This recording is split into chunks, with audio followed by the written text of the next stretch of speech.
कहते हैं कि हमेशा शिकारी शिकार के पीछे भागता है, बट यहाँ तो कहानी पूरी उल्टी थी।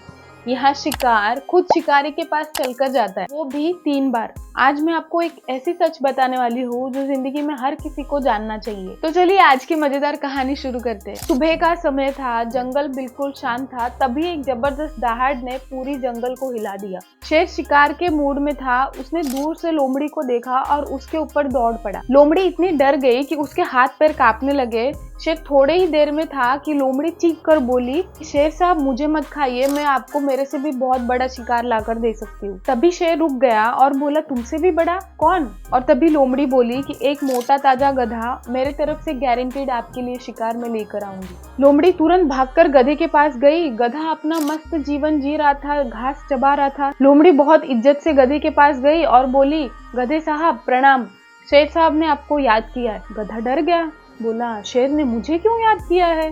लोमड़ी मीठी जबान से चाल बिछाई और बोली कि शेर साहब बनवास जाना चाहते तो आपको जंगल का राजा बनाएंगे।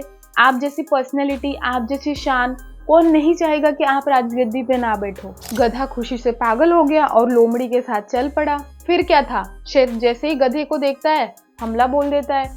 लेकिन गधा भागने में एक्सपर्ट होता है, तो किसी तरह अपना जान बचाकर वो वहां से भागने। पीछे से लोमड़ी बोली, अरे क्यों भाग रहे हो? तभी गधा चिल्लाकर बोला कि अरे शेर तो मेरा कान खा गया, तुम बोल रहे थे मुझे राजगद्दी में बिठाएंगे। लोमड़ी ने फिर ड्रामा शुरू कर दिया, अरे बुद्धू, राजमुकुट पहनना है ना, तुम्हारे बड़े कान में राजमुकुट फिट नहीं आएंगे, इसलिए शेर इसकी तैयारी कर रहे थे। गधा फिर उसके बातों में आ गया और फिर शेर के पास चल पड़ा।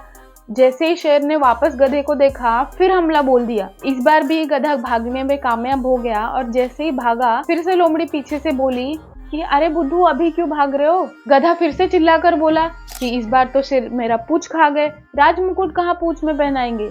लोमड़ी ने फिर से जाल बिछाया और बोली, अरे तुम राजसी पोशाक पहनोगे, राजगद्दी पर बैठोगे तो ये लंबी सी पूंछ तुम्हें चुभेगी नहीं, इसलिए शेर तुम्हारी पूंछ काट रहे थे ताकि तुम कंफर्ट होकर राजगद्दी पर बैठ पाओ। गधा तो ठहरा गधा, गधे ने फिर से यकीन कर लिया और तीसरी बार शेर के पास खुद चलकर चला गया। इस बार शेर बिल्कुल तैयारी में था। जैसे ही उसने गधे को देखा, एक ही बार में हमला किया और गधे का काम तमाम हो गया। शेर पूरा पीठ, पैर, जिगर, हाथ सब कुछ खा गया और फिर लोमड़ी को बोला, अरे सब कुछ तो सही था, बस दिमाग मिल जाता तो और मजा आ जाती। तभी लोमड़ी बोली, शेर साहब इसके पास दिमाग ही तो नहीं था, नहीं तो वो खुद थोड़ी 3 बार चल के आपके पास आता। गधा शेर का शिकार इसलिए बना क्योंकि उसने सोचा ही नहीं कि हर तारीफ, हर मिठास आपके फायदे के लिए नहीं होती। अगर कोई आपको बार बार आगे ढकेल रहा है तो जरा सोचो, वो आपको ऊपर चढ़ाना चाहता है या नीचे गिराना। याद रखो, भरोसा गलत जगह रखना इंसान को शेर के सामने अकेला छोड़ देता है। इसलिए बेवकूफ़ी से बड़ी कोई दुश्मन नहीं और अंधविश्वास से बड़ा कोई खतरा नहीं। अभी आप कमेंट में ये बताओ कि आपकी लाइफ में कोई ऐसी लोमड़ी है जो आपको अकेला शेर के पास लेकर चला जाता है। अगर वीडियो अच्छी लगी हो तो वीडियो को लाइक कर देना और इस वीडियो को उसके साथ शेयर करना जो हर बार लोमड़ी की बातों में आ जाता है। Thank you so much and तक देखने के लिए। बाय।